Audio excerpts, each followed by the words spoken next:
A lot of shit comes up that people would want to vote on, like the bailouts, the war, all things of this nature. There's a lot of things that people would like that's going to affect us. We would like to vote on this, but you don't get to vote on it. You get to vote on a representative.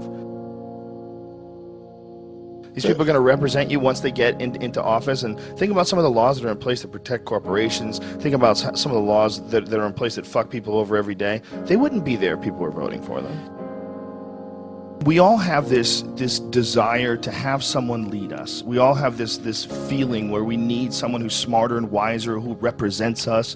You know, and when you're really fucking dumb, the problem is really dumb people, they get a say in everything too. And they're subject to a lot of tricks. Mm-hmm. They're subject to nationalism. They're subject to these kind of ridiculous rah, rah, rah America speeches that don't say jack shit. They say nothing. It's all just this cheerleading fucking event. And they're subject to it.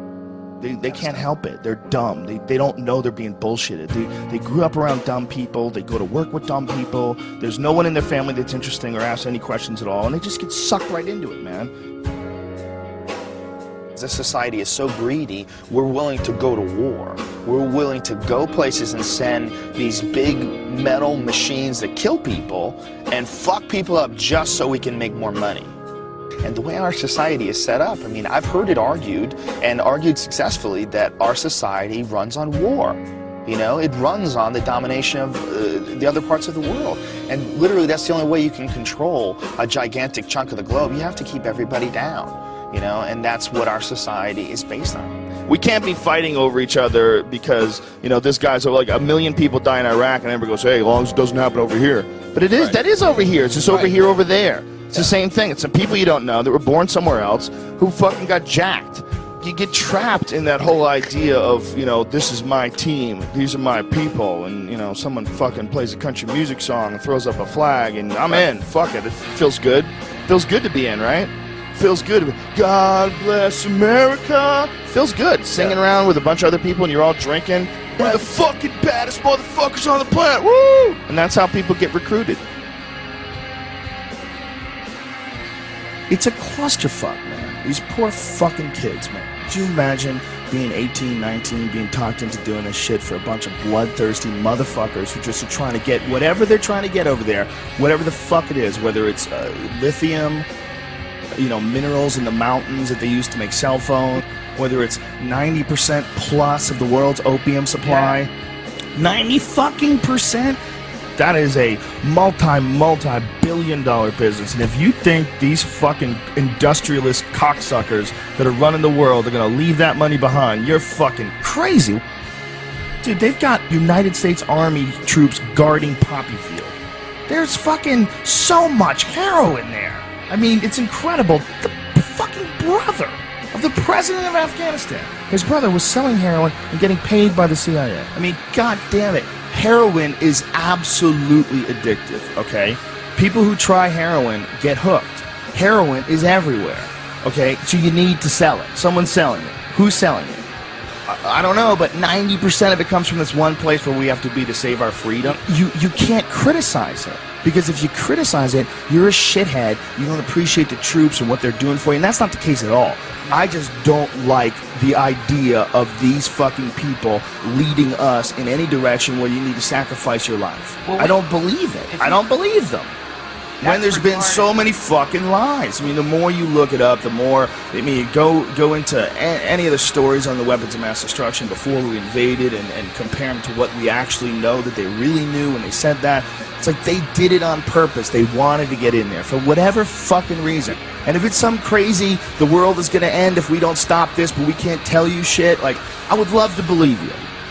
I would love to believe that the reason why you're not telling us exactly what the fuck is going on is because you're really protecting us from some insanely evil thing that if we knew about it, society would collapse. But our strong, brave, powerful leaders are going to guide us without our knowledge. I would love to believe you.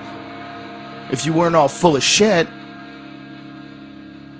We're going to have to step back and look at it all in a different way. And I don't think you're going to get that from just voting for president and dealing with all this nonsense that we have right now with the the two-party system. It's just, we're spinning our wheels. We're not getting any traction. This is all nonsense. It's the same nonsense with Obama that we dealt with Bush. Special interest groups controlling what people say and do and what direction the country goes in and save us from the bad guys. Just shut the fuck up, man. It's the same nonsense. Operation Northwoods was something that was plotted out during the 1960s, signed by the Joint Chiefs of Staff, where they were going to fake terrorist attacks on American civilians and blame it on the Cubans so we could go to war with Cuba. It involved a bunch of shit, like blowing up a jetliner. They were going to have a drone jetliner and blow it up and say that people died on it, and this was going to get everybody fired up about going to war with Cuba. They were even going to attack Guantanamo Bay. They were going to arm Cuban friendlies to attack Guantanamo Bay so that we would have to go to war with Cuba. This is like our own government. They plotted this out. This is like real shit. I remember when I saw JFK, the Oliver Stone movie, and that was like part of the premise that JFK, that Oliver Stone was pushing in this film, is that they killed JFK because they wanted to stay in Vietnam because they were making a lot of money in Vietnam. And I remember at the time seeing that movie going, that is absolutely ridiculous. Who the fuck believes that? Are they going to start wars and keep wars going just so that they can make money, even though it's not a real war, it's not a just war? Nobody wants to go to war. That's stupid hippie bullshit. Well, as I got older and I started investigating history, you know, from way back to Vietnam, to the Gulf of Tonkin, to all the shit that happened when Kennedy and Nixon were in office, to all the shit that happened with Reagan and the Contras in Nicaragua and the Sandinistas, and all the different various things that have happened in human history where it's clear that the United States is, you know, we're fucking around with all kinds of things all the time to make money. And that there's a bunch of people that are profiting off of war. And then they're not just profiting like a little bit of money here and there. You know, you look at like what's going on with like how much money Halliburton made from the war. We're talking like billions and billions of dollars. That's like real money. Eisenhower leaving office, and he's giving a speech warning the American people about the power of the military-industrial complex.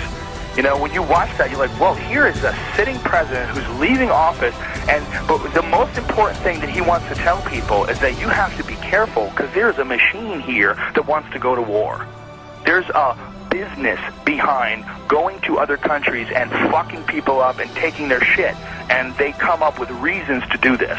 And they sacrifice American lives to do this. And they do it for profit. And it sounds absolutely ridiculous. It sounds absolutely outrageous that the greatest country on earth could be involved in something like that from the get-go. But yet, that's what history says. That's how it points. It points in that direction. It points in that direction that it's going in. In the councils of government, we must guard against the acquisition of unwarranted influence, whether sought or unsought, by the military-industrial complex. The potential for the disastrous rise of misplaced power exists and will persist. We must never let the weight of this combination endanger our liberties or democratic processes.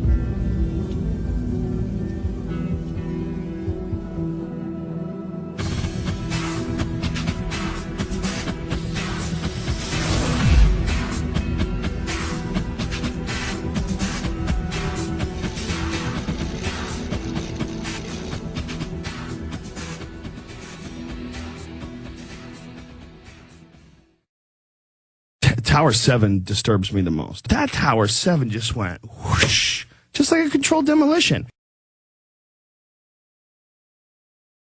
And everybody's like, yeah, but it had holes in the building, and you see the hole in the building. Yes, I see the hole in the building, but wouldn't it fall towards that hole? Why is it falling like that? That doesn't make sense to me with Tower 7. The way Tower 7 fell, it just kinked in the middle and fell down free fall speed. Almost. I mean, everybody, like, they'll nitpick at you. Oh, it was 1/10 of a second slower than free fall. Even if it was just close to free fall, that's crazy. There was no resistance. It just gave up. Why wouldn't it, like, wiggle and collapse towards where it got jacked? It just seems like a controlled demolition. That bothers me.